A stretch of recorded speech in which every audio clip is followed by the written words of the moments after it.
guys, I'm Tabadream and welcome to my look at the Nintendo Switch. This is my personal review of the system so far. I've had plenty of hours on this already and I finally got my hands on it, and I did get this on day one, but unfortunately due to certain circumstances I wasn't able to play it on day one, but I did officially get it on day one. But in terms of the system itself, this I bought personally for a handheld and to play indie games on, say, a train or plane, or just in a place where you don't have internet access, or just that general place where you need to pass time and you have nothing else to do, and maybe you're just bored of going through your phone games and stuff like that. So this is why I bought the Nintendo Switch, for the handheld mode itself. This is the docking station which you get with the system. This comes with the dock and it has a little bit of weight to it. It's not a massive amount. It is able to be picked up quite easily. It's not going to tip over like a lot of people speculated and actually showed off. It's not the worst design product in the world, and I think the stand is functional for what it is. However, please get a screen protector, because this thing will actually scratch your system if you don't put any sort of protection or rubber cushion on the inner sides, because it will definitely scratch your screen. Even when you're being very careful with it, it will actually scrape and scratch. I have a screen protector on and it's already been scratched quite a bit on the sides, so I'm glad I had the screen protector on in the first place, which I did before I actually put the system in the dock. So I'm currently trying this in handheld mode. This is obviously on Zelda, one of the only games on the system right now. I think that's definitely a problem for Nintendo at the moment. But let's just look back at Sony and Xbox. They have never had a massive amount of games at launch either. So let's just not criticize Nintendo for that. This is a new system, a fresh new system that developers are still working on and making new content for. So we can only hope and wait for more content. I think this is going to be the Nintendo indie system, in my opinion. I think they're going to have very good first party games, that's for sure. We know that Splatoon 2's coming. We have ARMS coming, which I'm looking forward to. That's one of the games I'm highly anticipating for the Switch. It's going to be a really fun game to play with friends, absolutely, and I think it's going to be one of the potentials which I could find having a few hours of fun in, which is great. This is the Nintendo eShop. This is where you're going to buy your digital games, shall I say, and this is why I bought Snipperclips. This game is a lot of fun. It's a lot of fun with family and friends. It's a 2 to 4 player co-op game, so you can actually play up to 4 people on the same system and do puzzles together and cut each other out, make shapes to get past and figure out the puzzles. There's also a bunch of games, like I said, ARMS, Mario Kart 8, Has Been Heroes, which I'm looking forward to. That's a potential I may pick up on release day and probably do a review on it as well. Who knows, we'll have to wait and see, but I have a lot of hope for this system and I'm glad I picked it up, because it has, like I say, a lot of potential and it's very good for a handheld. I don't think it's the most brilliant thing when it comes to the console side of things, where it's a hybrid between a console and a handheld, but here I am just flicking through the system settings. There's plenty of options there. Like I say, this could definitely be improved and there could definitely be more stuff added to this, but like I say, the basic functions are there. It has enough options there. If you're in TV mode, you can change the resolution as well. I'm yet to still try and see what resolution options are available, because I would love to set Zelda in 720. If that's possible, to put it in 720 while in TV mode, that could potentially make me want to play Zelda more on the TV as well as handheld. But right now, Zelda is a problem on TV mode. A lot of FPS drops quite badly when you're in big sort of heaps of grass, Mainly grass that's near trees is a problem I found. Not in particular grass on its own, it's fine, but when you go near trees it definitely drops below 30 frames a second.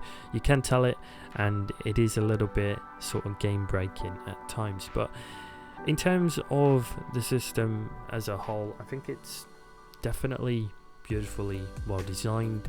The Joy-Cons work really well at releasing off the actual screen, and for example connecting to your Joy-Con dock or your Joy-Con actual controller holder, as I like to call it. The Joy-Con grip is actually what it's called, but the Joy-Con controller holder sounds a lot more fun. But yeah, here I am actually pulling off the Joy-Cons to connect to the Joy-Con grip. Very simple and easy to do. Like I say, doesn't take a mastermind to actually work this out, and this makes it into a traditional console controller. So you have your actual D-pad and your analog sticks.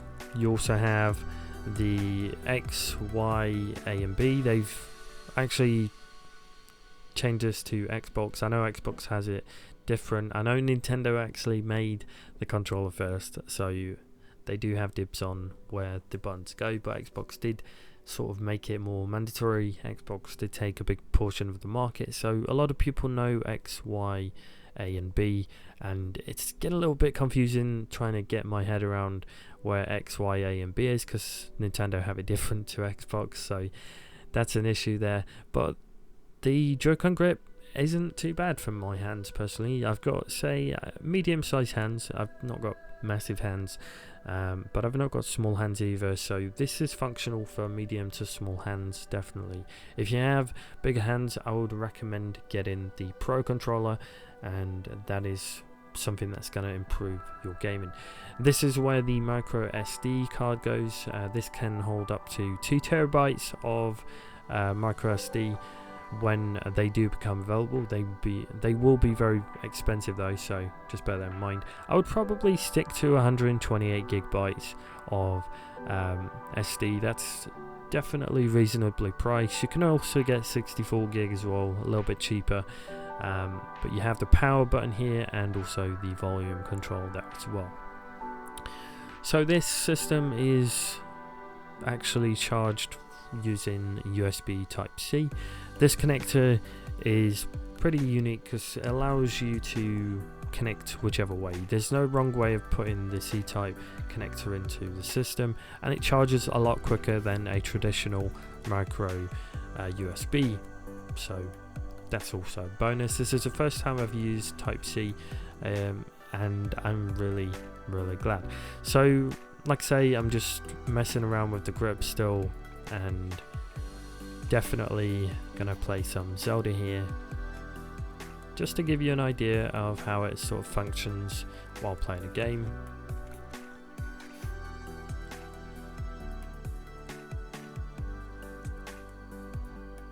So here with the stand mode, it is functional. The screen I think is definitely big enough for you to play on a train or a plane. Absolutely fine. When it's in actual handheld mode, I think it's big enough, you know. It's definitely where this system is home at, and I think this is where people are mostly going to play their system, in handheld mode. You can play it on the TV, like I've said, but it's not going to be the most beneficial, especially with Zelda, because frame rates are going to be a problem. But when you're playing something like Snipperclips, definitely play it on the TV, because you're going to need the TV space when you're playing co-op. Definitely. In terms of co-op mode, that's where the console is going to come out in the system essentially. But when you're playing on your own, you're absolutely fine to, you know, connect up the Joy-Cons back to the screen and play in handheld mode. So here I'm just going to show you how easy it is to actually connect them back up.